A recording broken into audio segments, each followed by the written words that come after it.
Вчера, 17 марта, в нашей стране отмечался День ЖКХ и бытового обслуживания. Эту знаменательную дату все сотрудники коммунальных служб отмечают в нашей стране с 1988 года. А в нашей стране в связи с этим прошла коммунальная неделя.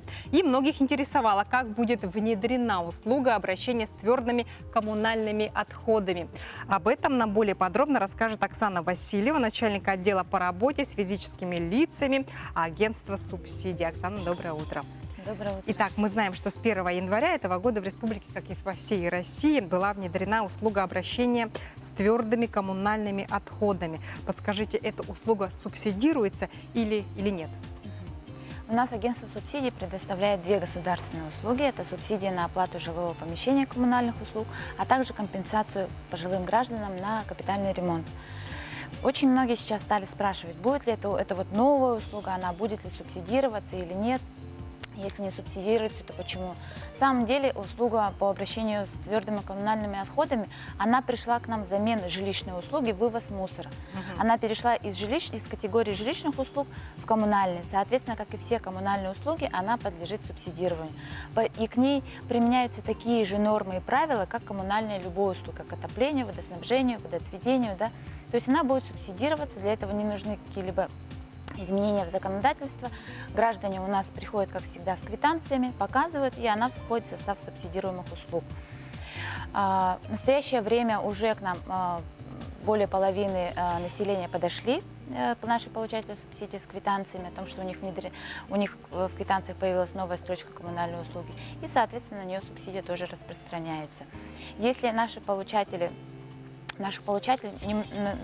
соответственно, так как увеличился расход, увеличится субсидия. А те, кто, например, ранее не подпадал, из-за того, что у них повысилась плата, возможно, они уже будут подпадать, поэтому я всем рекомендую. Кто получатель этих субсидий? У нас на территории республики порядка 25 тысяч получателей. Ну вот плюс-минус все равно движение идет, у кого-то финансовое состояние меняется, поэтому они состав, естественно, тоже меняется. Да? Но в целом где-то примерно 25 тысяч семей являются получателями субсидий. Из 25 тысяч семей 5 тысяч это многодетные семьи. Вот эта вот услуга, она, естественно, сразу, так как зависит от количества прописанных, сразу увеличится плата у многодетных семей. Да? Поэтому для многодетных семей у нас в республике достаточно, объем социальных выплат очень большой, постоянно он наращивается, да, это вот и в рамках поддержки демографии, да, и в рамках социальной поддержки семей с детьми. Вот в нашей части то же самое по оплате жилищно-коммунальных услуг. Для семей с 3-4 детьми это вот 15% максимально допустимая доля расходов. А для семей с 5 и более детьми это от 0 до 15. То есть условия получения субсидий и размер субсидий он существенно выше. Да? Увеличивается, да? Да, и вот из-за того, что у нас внедрена новая услуга, которая существенно увеличила размер платы, у нас перед нами сейчас руководством республики поставлена задача внести предложение по дополнительной социальной поддержке всех многодетных семей. И, скорее всего, рассматривается, все ближе к такому предложению, как всех многодетных семей отнести к этой отдельной категории. Тогда у всех многодетных семей, соответственно, вырастет размер субсидий. Вот в этой части. Нужно подходить? Так, у нас вообще в каждом районе есть свои службы. Туда граждане могут всегда обратиться в рамках рабочего времени, сдать документы, проконсультироваться, предварительный расчет. Это один из способов. Второй способ. У нас сейчас в республике развита сеть многофункциональных центров. Они всегда могут туда же обратиться. Там прекрасные условия. Предварительная запись. Тоже можно получить не только по нашей услуге консультацию, да, но и по очень многим государственным и муниципальным услугам. Это второй способ. Третий способ, он не очень редко используется, это граждане, когда отправляют пакеты документов почтовым отправлением. Там должны быть документы нотариально заверены, поэтому не совсем он людьми, такой распространен способ. Да? И четвертый способ, который регламентирован федеральными правилами, это подать заявление электронно. Это тот способ, который мы сейчас активно развиваем. Да? Вот в прошлом году, например, у нас не было возможности подать заявление в электронной форме.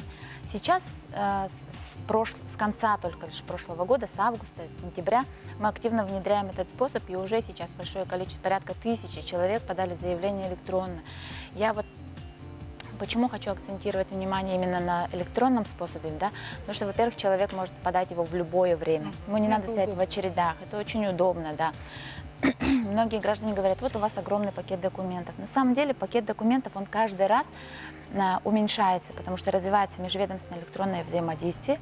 Мы многие документы запрашиваем сейчас у других органов власти, да, поэтому, вот, например, к примеру, да, если одинокий пенсионер является получателем субсидии, то он через каждые 6 месяцев практически берет с собой паспорт и копию лицевого счета, ну, банковский счет, куда денежные средства будут перечисляться.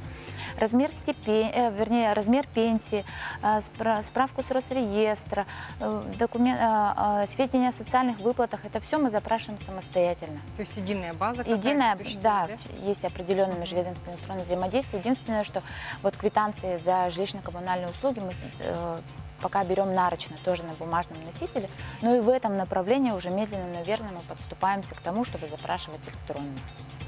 Огромное спасибо, Оксана, за интересную, за подробную информацию. Я думаю, что очень она полезна оказалась для всех наших телезрителей.